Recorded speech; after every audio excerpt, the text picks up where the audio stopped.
피칠갑 발언의 주인공 비명 홍영표 의원도 모두가 많이들 예상했듯 컷오프 됐습니다. 그러자 피칠갑 발언을 한 홍영표 의원이 SNS에 탈당을 시사했습니다. 이렇게 되면 민주당에서 벌써 몇 명의 현역이 탈당하고 있나요? 홍영표 의원 얼마 전 의총에서 이 대표 면전에서 피칠갑을 한 채 웃고 있다라고 강하게 비판을 했죠. 새로운 정치를 고민하는 분들과 뜻을 세우겠습니다. 나는 아무것도 바라지 않는다. 나는 아무것도 두렵지 않다. 나는 자유다. 카잔 차키스의 이 묘비명에 적힌 문구까지 인용하면서 새로운 정치를 고민하는 분과 뜻을 세우겠다라며 탈당을 시사했습니다. 마침 서른 의원도 새로운 미래로 합류할 가능성에 대해서 이야기가 나오고 있고 앞서 탈당을 시사한 바 있습니다. 그러면 홍영표 의원을 컷오프한 이유를 민주당 지도부는 뭐라고 설명하고 있을까요? 제대로 된 이유를 밝히긴 했을까요? 그렇지 않았습니다. 들어보시죠. 홍영표 의원도 경쟁력 부족해서 이렇게 제외된 걸로 그건 아닙니다. 그럼 경쟁력이 부족하지 않은데 컷오프된 이유가 뭔가요? 이동민 의원은 금품수수 의혹은 사실이 아니라고 얘기하고 있는데요. 검찰 조작 기소라는 입장인데 좀 제가 드릴 답변 아닌 것 같습니다. 이수진 비례의원과의 형평성은 홍영표 의원이 경쟁력이 부족해서 컷오프된 건 아니다. 그래서 기자가 묻습니다. 경쟁력이 부족한 것도 아닌데 왜 컷오프가 됐나요? 라고 하자 안규백 의원은 답을 하지 못했습니다. 혹시 피칠갑 발언 때문에? 뭐 피칠갑 발언은 그 이후에 한 거니까요. 선후 문제는. 근데 어쨌든 뭐 기본적으로는 뭐 이미 작년 11월 정도에 이미 결정돼 있었던 거 아닌가 그렇게 보여집니다. 그럼 경쟁력이 부족한 것도 아닌데 컷오프된 이유가 뭡니까? 진짜 이유가? 글쎄요. 뭐 그동안에 홍영표 의원이 이재명 대표에 대해서 말하자면 뭐 아부하거나 존중하거나 그렇지 않았다고 생각하고 심지어 뭐 체포동의안에도 가결표를 던졌을 것이다라고 그렇게 생각했겠죠. 그런 부분이 있고 또 한편으로는 어쨌든 그 친노 친문의 주요한 말하자면 자장급에 해당되는 그런 인사이기 때문에 지금 현재 주요하게 보면은 임종석 의원이나 홍영표 의원이나 좀 구심이 될 만한 사람들은 쳐내고 있는 거 아닌가 그렇게 생각이 듭니다. 비명 친문의 좌장격 구심점이기 때문에 차는 것이다. 아부를 안 했기 때문에 네. 라는 표현도 흥미롭게 들리는데요. 한동훈 비대위원장이 이와 관련된 지적을 했습니다. 뭐라고 했을까요? 들어보시죠. 이런 식의 아첨의 신구 대결이 앞으로 이재명 대표의 민주당에서 많이 보여지게 될 거예요. 정청래 의원도 욕심 많은 분이잖아요. 지금 막 떠오르는 분들의 이상한 아첨의 장을 보고 나도 밀리면 안 되겠다 이렇게 생각하지 않을까요? 이걸 보는 국민들은 정말 한심하다고 여기지 않을까 싶습니다. 민주당도 이제 이름 바꿔야 한다고 생각합니다. 저게 무슨 민주당입니까? 그냥 이재명 대표 이름 넣어서 제명당 이렇게 바꿔야 한다고 생각해요. 제 말이 과합니까? 그렇지 않죠. 지금 돌아가는 상황을 보십시오. 저는 진지하게 말씀드리는 겁니다. 아부 경쟁을 하는 것 같다라며 이재명 사당화, 제명당으로 이름을 바꿔라.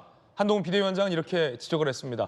김우석 변호사님 오늘 나오셨는데 앞서 정청래 최고위원이 박지성, 손흥민, 이재명으로 이어진다라며 이재명이 시대의 흐름이고 이재명 대표를 지키는 게 지금의 어떤 깃발이다 이런 비유를 했고 한동훈 비대위원장은 아부 경쟁하냐 이렇게 지금 지적했거든요. 이 대목 어떻게 보십니까? 저는 뭐 정치인도 아니고 그야말로 이제 일반인 입장에서 바라보고 좀 드리고 싶은 말씀인데요. 일반인 입장에서 바라보면 이 뭐 선거철이 돼서 뭐 어디가 잘한다 해서 거기를 찍고 싶은 마음이 잘 안 들고 어디가 못하고 어디가 너무 이상해서 거기를 찍지 못하겠고 내가 저기는 적어도 당선시키면 안 되겠다 이런 마음이 들어서 아예 투표장에 안 나가거나 그 반대편을 찍는 경우가 솔직히 일반인 입장에선 적지 않은 것 같습니다. 근데 지금 보면 그 민주당에서 공천하는 모습이 일반 국민들이 보기에 이게 뭐지? 이런 생각이 솔직히 들 것 같아요. 그러니까 전 정치 잘 모르는 사람인데 제가 보기에도 그러니까 민주당의 지금 이재명 대표께서는 절체정명의 위기에 서 있다고 생각이 들거든요. 예. 지금 그 재판하고 있는 사법 리스크가 나중에 현실화돼서 유죄라도 확정이 된다고 하면 본인한테 치명타일 겁니다. 그럼 그거를 막으려면 본인이 어느 정도의 힘을 가지고 있어야 될 것이고 그 힘을 가지려면 민주당 대표와 대권 후보를 유지해야겠죠. 그러면 그 대권 후보와 민주당 대표를 유지하는데 방해가 되는 분들을 이번 공천 통해서 제거하나? 이런 느낌이 사실 일반인들 눈에서는 듭니다. 그래서 한동훈 비대위원장께서 뭐 제명당이다, 민주당이 아니라 제명당이다, 민주당이 갖고 있던 가치가 아니라 이재명 대표를 위한 그 사천 이런 말씀을 정확히 지어가시는 것 같고 거기에 이제 정책너의 의원께서 하시는 말씀이 저는 제가 검사 출신이니까 그러니까 가끔가다 이제 검사가 사건을 수사하다 보면 피의자가 와가지고 자기 혐의를 부인하는 말을 막 열심히 하는 경우가 있습니다. 예. 근데 듣고 보면 자백이거든요. 그런 경우들이 있습니다. 피의자가 검찰 조사 와서 네. 범행을 부인하는 말을 많이 하는데 네. 가만히 듣다 보면 범행을 자백하는 말이다. 맞습니다. 그래서 지금 정청래 의원께서 뭐 그 민주당이 뭐 그 전에 어느 대통령에 이어서 이제는 이재명 대표로 단결해야 된다 이런 말씀을 하시는 게 지금 이재명 대표께서 대권 후보도 아니신 거고요. 그러니까 지금 이재명 대표를 위해서 우리가 공천을 하고 있다 이런 말처럼 들려서 이게 이재명 대표를 위한 사천이 아니라는 말씀처럼 하시는데 듣고 보면 사천 같은 느낌이 막 듭니다. 자백하는 것 같다. 맞습니다. 김우석 변호사님은 아무것도 아니고 일반이다라고 겸손히 말씀을 했지만 추미애 법무부 장관 시절에 윤석열 검찰총장 이 지휘권 문제가 있었을 때 추 장관의 발언을 정면으로 반박했던 정읍지청장이 바로 이 김우석 변호사입니다. 서른 의원도요 탈당을 시사했는데 이런 말을 했습니다. 비명연대 무소속 출마 가능성을 시사했는데 함께 보시죠. 홍영표 의원 등과 함께 민주연대 이름으로 현역 의원을 모을 것이다. 현역 의원 10명, 10여 명, 새로운 미래 연대, 기호 3번을 목표로 하는 것 아니냐라는 관측이 오늘 동아일보에 실렸는데요. 앞서서 홍영표 의원이 김영주 의원님, 네. 새로운 정치를 꿈꾸는 분과 함께 하겠다라고 한 그 새로운이 혹시 지금 서른 의원이 얘기하는 그 새로운 미래와의 연대를 의미합니까?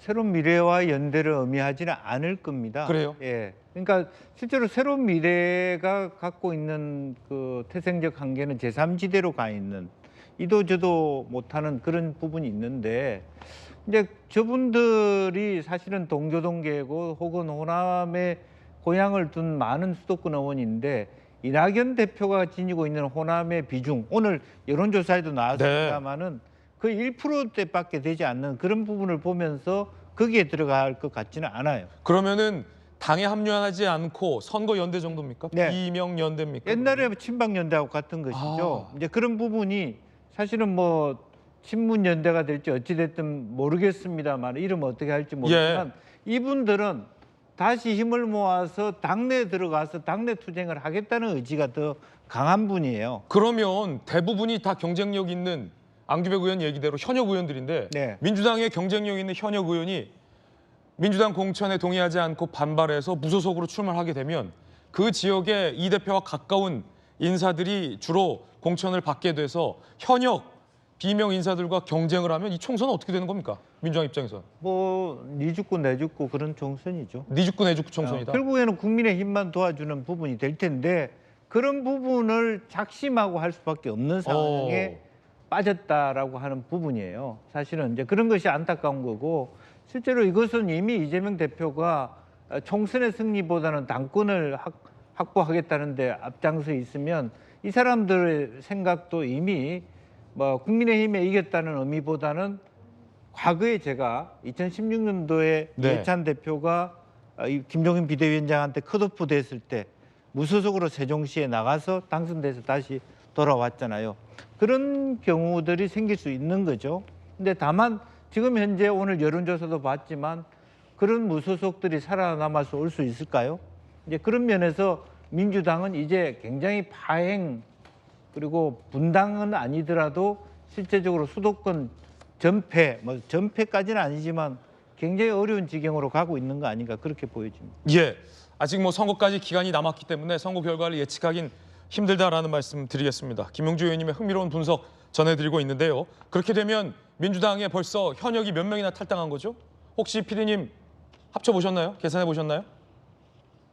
자료가 나왔군요. 민주가 석 달 새 현역 9명이 탈당한 셈입니다. 12월에는 이상민 의원이 일찌감치 탈당을 해서 흥미롭게 제가 언론 인터뷰 들은 게 그러니까 그때 내 말 들었어야지 라는 취지의 이상민 의원의 인터뷰 내용이 있었습니다. 1월에는 이원욱 의원, 조홍천 의원, 김종민 의원. 지금 2월에만요. 오늘 3월 첫째 날이긴 하지만 2월에는 김영주, 이수진, 박영순, 설훈, 이상원 의원이 탈당을 했고 3월에 지금 홍영표 의원 등도 탈당을 시사하는 발언 나와 있죠. 그러니까 여기서 재밌는 것은 네. 1, 2, 3월까지 12월 1, 2까지 네, 호남 출신의 국회의원들이 움직이지 않아요. 네, 서른 의원도 동교동계이지만 마산 출신이고 이상은 의원 울산이고 예, 대전 뭐 말하자면 박영순 의원 대전이고 다 수도권에 국한돼 있는데 이제 그동안에 움직이지 마라, 흔들리지 마라라고 했던 호남이 3월부터 흔들리기 시작하면 이 굉장히 다른 어떤 수도권까지 영향을 미치는 큰 파동이 온다. 그렇게 봐야 될 것 같습니다. 그렇군요. 임종석 전 실장의 컷오프 그리고 비명 친문 좌장격인 홍영표 의원의 컷오프 과연 이게 어떤 분수령이 될지는 예측하기 힘듭니다.